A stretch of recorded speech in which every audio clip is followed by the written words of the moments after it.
Hello guys, in this video I will share with you how to remove password protection for Excel workbook.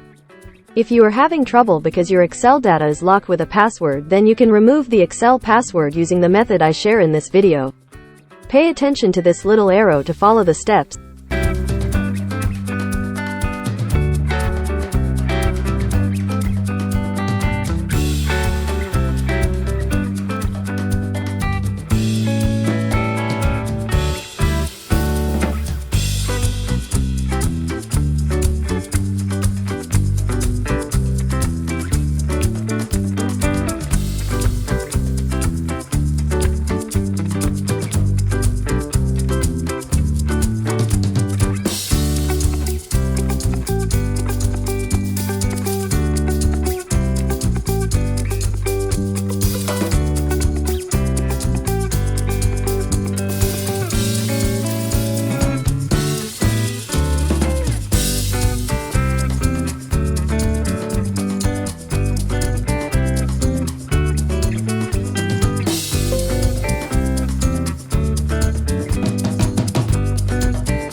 Okay guys, I hope you like this video.